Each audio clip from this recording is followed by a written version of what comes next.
Oui, l'Afrique du Sud, vous êtes le bienvenu sur eNCA. Bonjour on today. It's day 2 of the Rugby World Cup Sevens in Cape Town. While the crowd is expected to build in terms of atmosphere at the stadium, especially ahead of the Blitzboks quarter-final later. Obviously, tonight, the women's team has been taking part in the challenge format after being knocked out of the women's main draw. eNCA's Justin Ford is around the Cape Town stadium, as is eNCA Sports Editor Vata Ngobeni. We go to Justin first. A very good afternoon, Mr. Ford. Great to be chatting to you. Is the crowd building up as expected, Justin?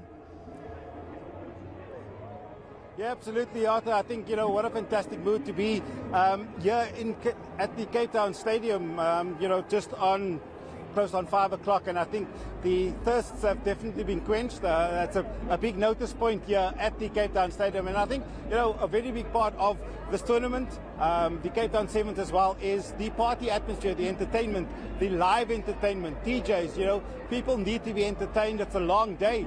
The Blitzboks only playing at 10:30 this evening just shows that other activities needs to happen, and I think, from an organizing committee point of view, they always manage to do that. Vata mentioned it earlier that the Cape Town Sevens leg of the HSBC World Series always seems to top the other countries, despite the Hong Kongs, the LAs of the world. The Cape Town Sevens leg definitely gets the gears going, and I think there's no better way to get the gears going than the actual Grigo squad. And Vata, I know that you've got the Grigo squad with you, so go ahead and let's hear what the Grigo squad have to say.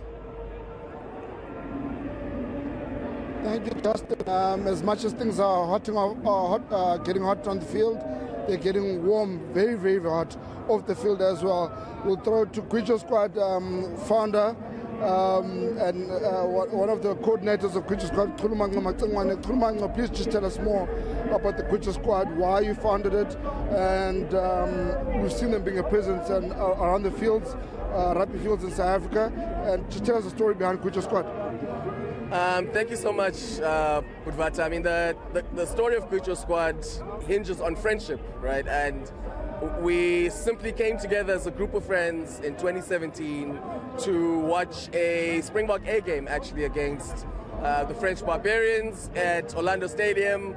And the next gathering, we decided that we were going to go to a test match proper, and we organized ourselves for a couple of months. But in those couple of months, the developments were such that Johanni Rasmus became Springbok coach and Siya Kolisi became the Springbok captain, and so it coincided that our first test match as a squad was Siya's debut as Springbok captain. And the story of the Grigo squad and the Springboks has almost been inextricable since then. We are really, really honored to be seen as a positive influence or force towards the changing face and voice of the South African rugby supporter. Yeah, I think the Springboks and indeed South African rugby as a whole is headed in the right direction, and we're just honored to be part of that.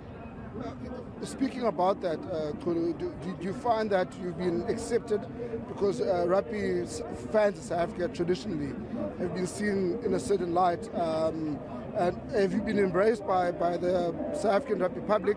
And are you finding that you're getting a lot of traction? I mean, this is a really good question, Vata, because initially we had anticipated the worst, right? Because we've all heard unfortunate reports of racist incidents at stadiums around the country.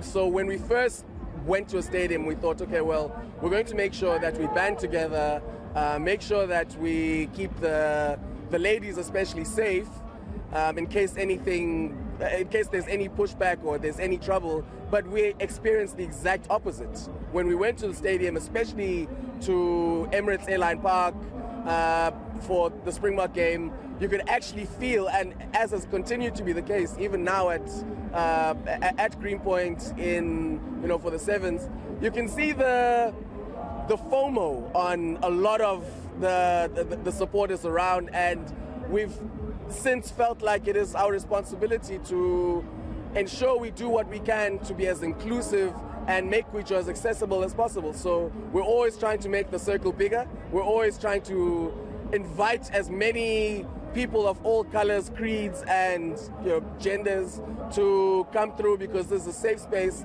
You'll be accepted, and we'll teach you the songs. We just need you to bring your voice, support the Springboks, and bring the vibe. Talking about that vibe, I will leave it to Kulu and the Grigo squad to close us off here at Cape Town Stadium.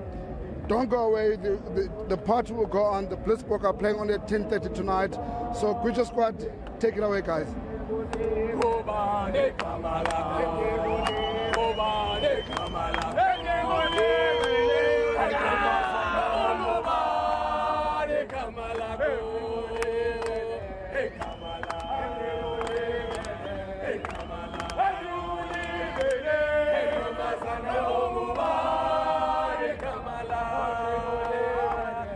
Just fantastic stuff outside the Cape Town Stadium. Day 2 of the Rugby World Cup Sevens. The tournament has been exceptional. Who could have done it better than the Grigo squad to actually be the atmosphere moderators there as we chant on the Blitzboks' possible berth into the semi-final. Imagine if they go all the way into the final. That will be a perfect farewell for their coach, Neil Powell. eNCA Sports Editor Vata Ngobeni and our sports reporter in Cape Town, Justin, for bringing us just the atmosphere and the vibes from Cape Town Stadium. It has been an incredible tournament so far, and that's where we leave it from the sports desk for the moment. Back to you, Tulasizwe. All right, Arthur, thank you for that. Don't you just wish you were there in Cape Town with the Grigo squad and Vata and Justin there, taking in and soaking up that incredible atmosphere at the Rugby Sevens World Cup.